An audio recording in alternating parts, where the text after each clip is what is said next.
എല്ലാവർക്കും രണ്ടാമത്തെ പാർട്ട് വീഡിയോയിലേക്ക് സ്വാഗതം. ഒന്നാമത്തെ പാർട്ട് നമ്മൾ ഡിസ്കസ് ചെയ്തത് അസൈൻമെൻറ്റ് ടെസ്റ്റിൽ നിന്നുമായിരുന്നു.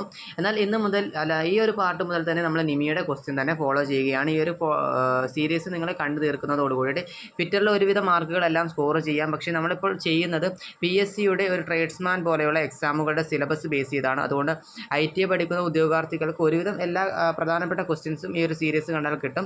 ബാക്കിയുള്ളത് നിങ്ങൾ അല്ലാതെ തന്നെ ക്വസ്റ്റ്യൻ ബാങ്ക് എന്ത് ചെയ്യുക, വർക്കൗട്ട് ചെയ്യുക. എന്തായാലും ഈ വീഡിയോകൾ നിങ്ങൾ കണ്ട് ഫോളോ ചെയ്യുക. ഓക്കെ, അപ്പം name part of file marked as X എന്നുള്ളതാണ് ഒന്നാമത്തെ ക്വസ്റ്റ്യൻ. ഓക്കെ, അപ്പം വളരെ എളുപ്പമാണ്. അതായത് നിങ്ങൾ ഈ ഒരു ഫയലിൻ്റെ ഭാഗങ്ങൾ നോക്കുക. ആദ്യത്തെ ഓപ്ഷൻ എന്താണ്? ഹീൽ എന്നാണ്. നമുക്ക് അറിയേണ്ടത് ഈ ഒരു പോർഷനാണല്ലോ X എന്ന് മാർക്ക് ചെയ്തേക്കുന്നത്. ഹീൽ എന്താണ്? അത് ഫയലിൻ്റെ ബ്രോഡ് പാർട്ട്, വളരെ അവിഭാജ്യമായിട്ടുള്ളൊരു ഭാഗമായിട്ടുള്ള ഈ ഒരു ഫേസ് കണ്ടോ? അതായത് ഞാൻ ഈ മാർക്ക് ചെയ്യുന്ന റെഡ് മാർക്ക് ചെയ്തിരിക്കുന്ന ഈ ഒരു ഭാഗം. അപ്പോൾ ഇവിടെ എല്ലാം എന്താണ്? ടീത്ത് ഫോം ചെയ്തിരിക്കുന്നു അല്ലേ? ഈ ഫേസിലെല്ലാം എന്താണ്? ടീത്ത് ഫോം ചെയ്തിട്ടുണ്ട്. പക്ഷേ എന്താണ്? ഇവിടെ ടീത്ത് ഫോം ചെയ്തിട്ടില്ല. ടീത്ത് ഫോം ചെയ്തിട്ടില്ല. യെസ്, ആ ടീത്ത് ഫോം ചെയ്തിട്ടില്ലാത്ത ഭാഗമാണ് എന്തെന്ന് പറയുന്നത്? ഹീൽ എന്ന് പറയുന്നത്. ഫയലിൻ്റെ ബ്രോഡ് പാർട്ടായിട്ടുള്ള ഫേസിൽ ടീത്ത് ഫോം ചെയ്തിട്ടില്ലാത്ത ഒരു ഭാഗമാണ് എന്തെന്ന് പറയുന്നത്? ഹീൽ എന്ന് പറയുന്നത്. അത് നമുക്ക് മനസ്സിലായി. അടുത്ത പോർഷൻ ടാങ്ക് ആണ്. ടാങ്ക് എന്ന് പറയും. ഓക്കെ, അപ്പോൾ അതെന്താണ്? ബി ഓപ്ഷൻ ടാങ്ക് ആണ്. അതായത് X എന്ന് മാർക്ക് ചെയ്തിരിക്കുന്നതാണ് ഈ ടാങ്ക് എന്ന് പറയുന്ന പോർഷൻ. അതായത് ഫയലിൽ എന്താണ്? ഈ ഒരു body portion hardened and tempering ആയിട്ടുണ്ട്. ഈ ഒരു പോർഷൻ എന്താണ്? ഇത് മൊത്തത്തിൽ ഹാർഡൻഡ് ആൻഡ് ടെമ്പറിങ് പ്രോസസ്സിന് വിധേയമാണ്. പക്ഷേ ഈ ടാങ്ക് പോർഷനോ ഹാർഡൻ ആക്കിയിട്ടുണ്ടായിരിക്കത്തില്ല.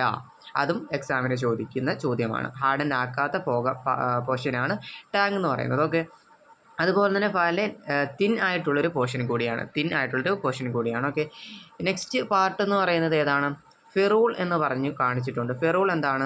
അതായത് ഇത് കണ്ടോ? ഈ ഒരു റിങ് കണ്ടോ? അതായത് ഒരു കർവ്ഡ് മെറ്റാലിക് റിങ്. ഇതെന്താണെന്ന് വെച്ച് കഴിഞ്ഞാൽ ഈ ഒരു ഹാൻഡിൽ കണ്ടോ? വുഡൻ ആയിട്ടുള്ളൊരു ഹാൻഡിൽ.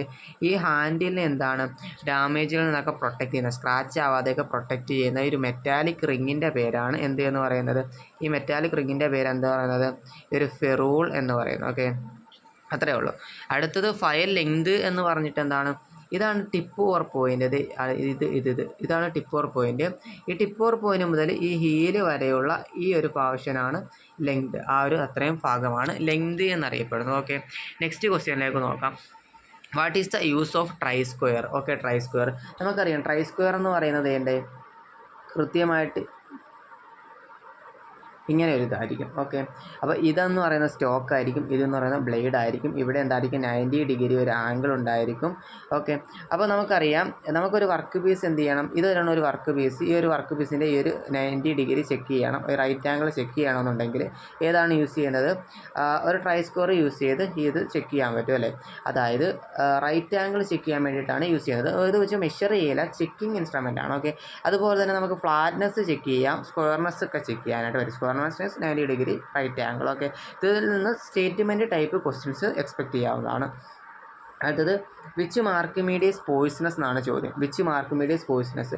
ഓക്കെ, അപ്പോൾ അതിൻ്റെ ഉത്തരം കോപ്പർ സൾഫേറ്റ് ആണ്. കാരണം കോപ്പർ സൾഫേറ്റ് എന്ന് പറയുന്നത് ഒരു കോപ്പർ സൾഫേറ്റ് വാട്ടറുമായിട്ടും ഫ്യൂ ഡ്രോപ്പ് ഓഫ് നൈട്രിക് ആസിഡുമായിട്ട് മിക്സ് ചെയ്തിട്ടുള്ള ഒരു സംഭവമാണ് കോപ്പർ സൾഫേറ്റ്. റിസണബിളി മെഷീനബിൾ ആയിട്ടുള്ള സർഫസിലായിരിക്കും നമ്മൾ ഉപയോഗിക്കുക. അത് പോയിസൺ ആയതുകൊണ്ട് തന്നെ നമ്മൾ ശ്രദ്ധയോടെ വേണം കൈകാര്യം ചെയ്യാൻ. അതുപോലെ തന്നെ നിങ്ങൾ മാർക്കിങ് ചെയ്യുന്ന സമയത്ത് ഇത് ഡ്രൈ ആയതിനു ശേഷം, ഉണങ്ങിയതിന് ശേഷമേ നിങ്ങൾ അത് മാർക്കിങ്ങിന് വേണ്ടിയിട്ട് ചെയ്യാവുള്ളൂ. കാരണം ഉണങ്ങുന്നതിന് മുമ്പ് ചെയ്ത് കഴിഞ്ഞാൽ ആ ഒരു മാർക്കിംഗ്, അതായത് യൂസ് ചെയ്യുന്ന ഇൻസ്ട്രുമെൻറ്റിൽ ആ ഒരു കോപ്പർ സൾഫേറ്റ് എന്താവും? സ്റ്റിക്ക് ആയിട്ടിരിക്കും. ഓക്കെ, വൈറ്റ് വാഷ് എന്ന് പറയുന്ന ഒരു ഓപ്ഷൻ ഇവിടെ കൊടുത്തിട്ടുണ്ട്. വൈറ്റ് വാഷ് എന്താണ്? ഇപ്പം ചോക്ക് മിഥിലേറ്റഡ് സ്പിരിറ്റുമായിട്ട് അല്ലെങ്കിൽ ചോക്ക് പൊടി എന്താണ്?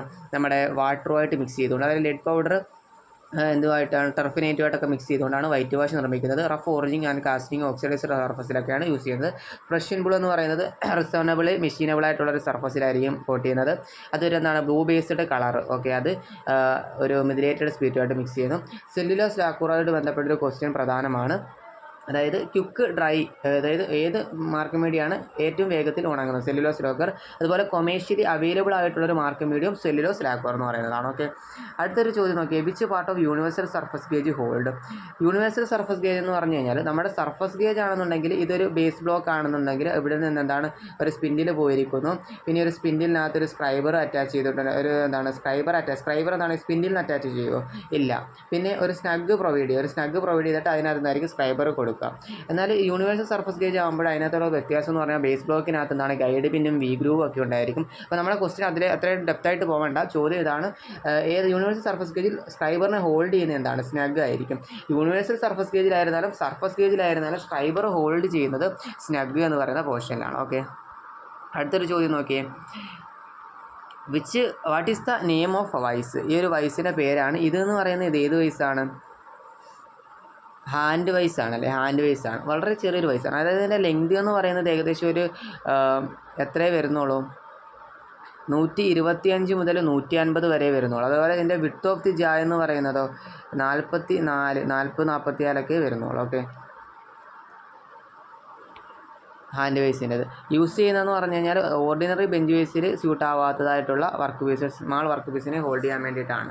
അത് ഒന്നാമത്തെ വശം പിൻ വൈസാണ്. പിൻ വൈസ് നമുക്കറിയാം ഒരു ഹാൻഡിലും അതുപോലെ തന്നെ ചക്കും ഒക്കെ ഉണ്ടായിരിക്കും. അതുപോലെ തന്നെ ഹാൻഡിൽ ടേൺ ചെയ്തുകൊണ്ട് ചക്കിനകത്തുള്ള ജാവ്സിനകത്തേക്ക് ചെറിയ ഡയമീറ്ററുള്ള വർക്ക് പീസുകളെ ഹോൾഡ് ചെയ്യുന്നു. പിന്നെ പൈപ്പ് വൈസ് എന്ന് പറയുന്നത് എന്താണ്? സിലിണ്ടറിക്കലായിട്ടുള്ള വർക്ക് പീസിനെ ഹോൾഡ് ചെയ്യുന്നു. ക്വിക്ക് റിലീസിംഗ് വൈസ് എന്ന് പറയുന്നത് similar to ordinary bench vise ഒരു ക്വിക്ക് റിലീസിംഗ് ലിവർ മോബിൾ ജായുടെ ഫ്രണ്ടിലുണ്ടാകും. അത് പ്രസ് ചെയ്തുകൊണ്ട് നമുക്ക് മോബിൾ ജായെ റിസൈഡ് പൊസിഷനിൽ കുക്കായിട്ട് സെറ്റ് ചെയ്യാൻ പറ്റും. ന്യൂ ഹാക്സാ ഫ്രെയിം, ഒരു ഹാക്സാ ബ്ലേഡ് എന്ത് ചെയ്യുന്നു, ഫ്യൂ സ്ട്രോക്ക് ആകുമ്പോഴത്തേക്കും ലൂസ് ആവുന്ന കാരണം എന്താണ്? ബ്ലേഡ് സ്ട്രെച്ചിങ് ആവുന്നതാണ്.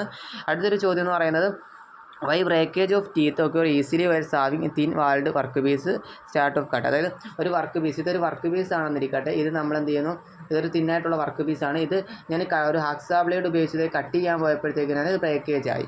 അതിൻ്റെ കാരണമാണ് ചോദിച്ചിരിക്കുന്നത്. കാരണം എന്താണ്? അതായത് നമുക്കറിയാം ഇതൊരു ഹാക്സാ ബ്ലേഡ് ആണെന്ന് കരുതുക, ഇതിപ്പോൾ ടീത്ത് ആണെന്ന് കരുതുക. അതായത് ഈ ടീത്ത് എന്താണ്, ഈ രണ്ട് ടീത്തുകൾ, അടുത്തടുത്ത് രണ്ട് ടീത്തുകൾ തമ്മിലുള്ള ഗ്യാപ്പിനെ നമ്മൾ എന്തെന്നാണ് പറയുന്നത്? അഡ്ജസ്റ്റൻ്റ് ടീത്തുകളുടെ അതിനെയാണ് പറയുന്നതാണ് പിച്ച് എന്നാണ് പറയല്ലേ. അപ്പോൾ ഇത് 3 പിച്ചുകളുണ്ടല്ലോ, ഒരു പിച്ച്, 2 പിച്ച്, 3 പിച്ച്. ഓക്കെ, അതായത് ഒരു വർക്ക് പീസിനകത്തേക്ക് നമ്മൾ എന്താണ് സാവിങ് ചെയ്യുന്ന സമയത്ത് 3 പിച്ചോളം കോണ്ടാക്റ്റിൽ വരണമെന്നാണ്. അപ്പം അങ്ങനെയല്ലാതെ ഒരു കുറച്ച് ടീത്തിൽ മാത്രമാണ് ഫോഴ്സ് അപ്ലൈ ചെയ്യുന്നതെന്നുണ്ടെങ്കിൽ എന്ത് സംഭവിക്കുന്നു? അത് ബ്ലേഡ് പൊട്ടിപ്പോകാൻ സാധ്യമാകുന്നു. ഇവിടെ എന്ന് പറഞ്ഞാൽ hand force act only upon A few teeth, കുറച്ച് ടീത്തുകളിൽ മാത്രം ഹാൻഡ് ഫോഴ്സ് ആക്റ്റ് ആവുന്നതാണ് ടീത്ത് പൊട്ടിപ്പോകാൻ വേണ്ടിയിട്ട് കാരണമാകുന്നത്. ഓക്കെ, ബ്രേക്കേജ് ആവാൻ വേണ്ടിയിട്ട് ആ ബ്ലേഡ് ബ്രേക്കേജ് ആവാൻ കാരണമാകുന്നത്. അതുപോലെ തന്നെ ലോ അലോയ് സ്റ്റീൽ ഉപയോഗിച്ചിട്ടോ അല്ലെങ്കിൽ ഹൈ സ്പീഡ് സ്റ്റീൽ ഉപയോഗിച്ചിട്ടോ ആണ് ബ്ലേഡ് നിർമ്മിക്കുന്നത് എന്നുള്ളതും. അതുപോലെ തന്നെ വ്യത്യസ്ത പിച്ചുകളുണ്ട്, പിച്ചിൻ്റെ ക്ലാസിഫിക്കേഷൻസ് ഉണ്ട്. അത് ഇന്ന പിച്ച് സെറ്റിംഗ് ഉണ്ട്, ടീത്തിൻ്റെ സെറ്റിംഗ് ഉണ്ട്, വേവ് സെറ്റ്, സ്റ്റാഗേർഡ് സെറ്റ് എന്നൊക്കെ പറഞ്ഞാൽ. അതുപോലെ തന്നെ പിച്ചുകൾ ഓരോ മെറ്റീരിയലിൻ്റെ യൂസ് ഉണ്ട്. 1.8 മില്ലിമീറ്റർ പിച്ച് സോഫ്റ്റ് മെറ്റീരിയലിന് യൂസ് ചെയ്യുന്നു, 0.8 മില്ലിമീറ്റർ പിച്ച് തിൻ മെറ്റീരിയൽസിന് യൂസ് ചെയ്യുന്നു എന്നൊക്കെ പറഞ്ഞിട്ടുള്ള ഇതുണ്ട്. അതൊക്കെ പ്രധാനമാണ്. ഓക്കെ, അപ്പം അടുത്തൊരു വീഡിയോ, അതടുത്തെന്ന് പറഞ്ഞു കഴിഞ്ഞാൽ 3ാമത്തെ പാർട്ടായിരിക്കും. ഓക്കെ, 3ാമത്തെ പാർട്ടായിരിക്കും അടുത്ത വീഡിയോ എന്ന് പറയുന്നത്. അതായത് നിമി സീരീസിൽ നിന്ന് നോക്കുകയാണെന്നുണ്ടെങ്കിൽ 2ാമത്തെ പാർട്ട്. നമ്മുടെ 1ാമത്തെ പാർട്ട് ഏതായിരുന്നു? നിമിയുടേതായിട്ട് തന്നെ അസൈൻമെൻറ്റ് ടെസ്റ്റിൽ നിന്നുള്ള ഒരു 10 ക്വസ്റ്റ്യൻസേ ഉള്ളൂ. അതിൻ്റെ വീഡിയോ നിങ്ങൾ ഒന്ന് കണ്ടു നോക്കുക, ചാനൽ കിടപ്പുണ്ടാക്കി. അപ്പോൾ വീഡിയോ ഉപകാരപ്പെട്ടു എന്നുണ്ടെങ്കിൽ തീർച്ചയായിട്ടും ചാനൽ എന്ത് ചെയ്യുക, സബ്സ്ക്രൈബ് ചെയ്ത് സുഹൃത്തുക്കളിലേക്ക് ഷെയർ ചെയ്ത് കൊടുക്കുക. അപ്പോൾ മറ്റൊരു വീഡിയോ ആയിട്ട് അടുത്ത ദിവസം കാണാം. Thank you.